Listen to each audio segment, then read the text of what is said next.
Secure attachment is what we, oh, wait a minute. This is what most of our patients do not know and have not had in their childhood. Тісна або надійна прив'язаність – це є така прив'язаність, якої у більшості наших пацієнтів не було у дитинстві, і вони не знають, що це таке. Because most of the time, they, especially with early childhood abuse, they grew up in unsafe environments. Тому що більшість часу, особливо якщо це є раннє насильство у дитинстві, вони виросли у небезпечних середовищах. And often their parents were not available or sometimes even abusers. І часто їхні батьки були недоступні для них, а іноді навіть були їхніми кривдниками. So most of our clients, especially when they have a complex dissociative disorder, І більшість наших клієнтів, особливо якщо у них є складний дисоціативний розлад, have what we call de-attachment problems. У них є проблеми із як те, що ми називаємо не якби відв'язаністю, так, напевно.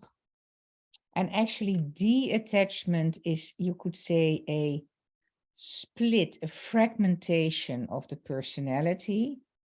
І ми можемо це назвати розщепленням або фрагментацією особистості. Where parts are divided in groups of parts that really want approach, seek approach, and other groups that really are terrified and avoid. Тобто, де прив'язаність, це називають дисоціативна прив'язаність, я там не так сказала.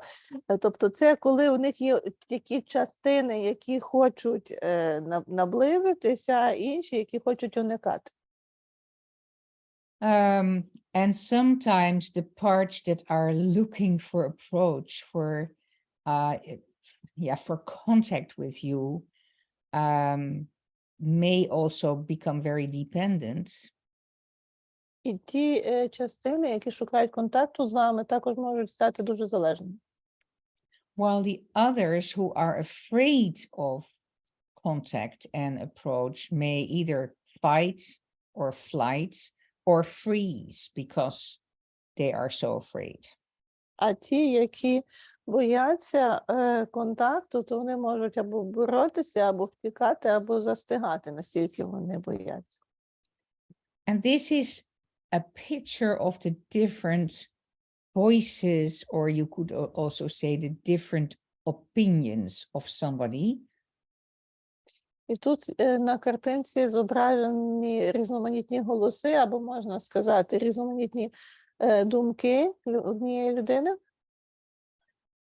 And of course you see this especially in the dissociative disorders when there are different dissociative parts. І, звичайно, ми це бачимо насамперед при дисоціативному розладу, де є різноманітні дисоціативні частини.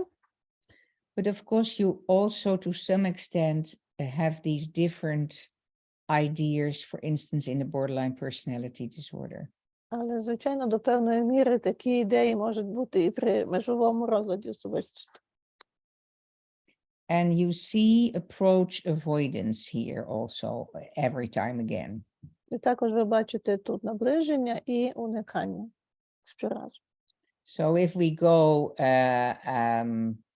for me to the right up is she seems to genuinely care about me and understands me most of the time. That's an approach reaction. Ви бачите в правому верхньому куті написано, здається, вона по-справжньому турбується про мене і більшість часу розуміє мене. Це наближення. But the next one, she's out to get something, people just want to use you, is actually an avoidance.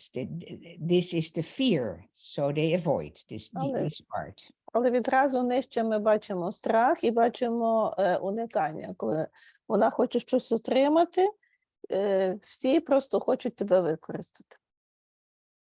In the third one, I must please her so she won't get rid of me. Here is a wish to approach, but a fear to be abandoned. and so a pleasing reaction.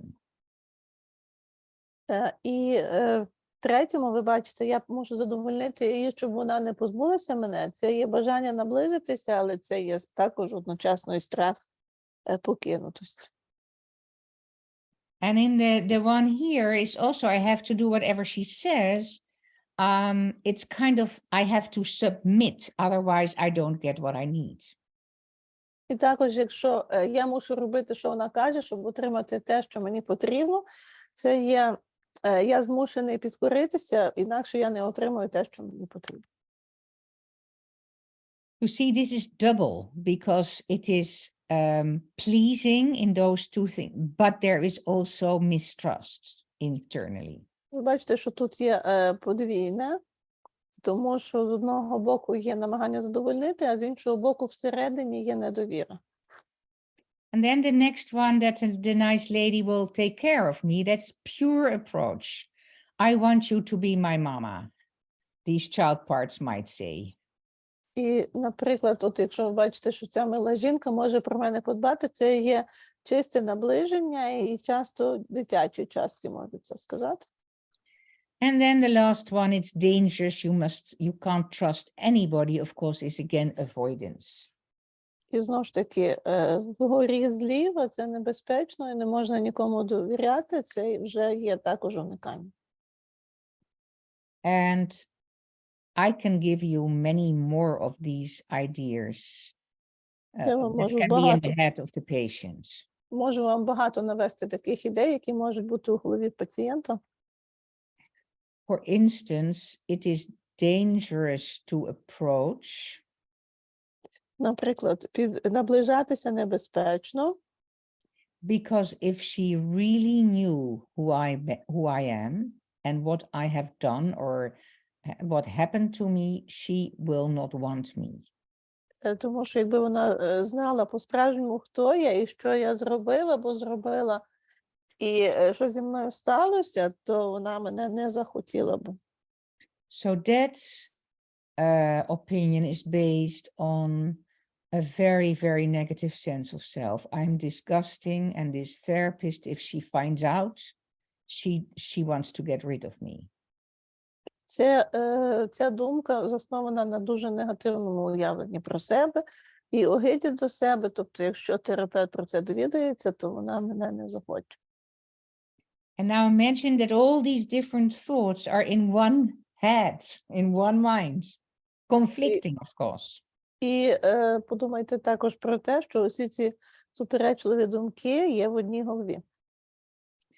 And what we see in the therapy is indeed this alteration between approach avoidance, but also between a dependent reaction and independency. І ми в терапії бачимо чергування між цим униканням і між цим наближенням і між залежністю. Because if you are very afraid of attachments, тому що якщо ви дуже боїтеся прив'язаності, you grow up with the idea that it's safer to be independent, not to be dependent of anybody. то ви виростаєте з ідеєю, що безпечніше бути незалежним, а не бути залежним від будь-кого. And we sometimes call this pseudo-independence. It will be in another slide. Ми іноді називаємо це псевдонезалежністю, це ще буде на іншому слайді. Because in the mind of these parts, dependency is a very dangerous thing. Because I will be dependent on somebody, they can use me. Тому що, на думку цих частин, залежність – це дуже небезпечна річ, тобто я можу стати залежним від когось, хто може мене використати. And that is, of course, very much the opposite of the approach behaviors, which is the social engagement system of parts that want contact. І, звичайно, що це протилежна поведінка до наближення, коли є система соціального залучення і коли є бажання до контакту. And you can also understand that these different groups of parts usually do not like each other because they have totally different ideas about attachment and contact. І теж треба розуміти, що ці частки часто не люблять одна одну, тому що у них абсолютно інші поняття про контакт і про залежність, про прив'язаність. Our late colleague Giovanni Liotti has actually written beautiful papers about de-attachment in dissociative disorder clients. Наш покійний колега Джованні Ліотті написав дуже гарні статті про деприв'язаність у клієнтів з дисоціативним розладом. And from a psychodynamic point of view, he has really described how these different internal representations of self and other in a patient with DID are multiple, there are many different ones. Він описав дуже гарно з психодинамічної точки зору, як ці внутрішні репрезентації себе і інших є множинними, є різними при дисоціативному розладі ідентичності. And they can be dissociated vice versa, reciprocally, so that the one group doesn't know very well the other group or is not aware of the actions of the other group. І вони можуть бути також дисоційовані двобічно, тобто одна група частин не знатиме про дії і думки іншої, і навпаки. And as I said, some are based on defense because you are afraid of attachment, and others are based on that attachment on approach. І деякі засновані на захистах, коли вони втікають від прив'язаності, інші можуть бути засновані на самій прив'язаності.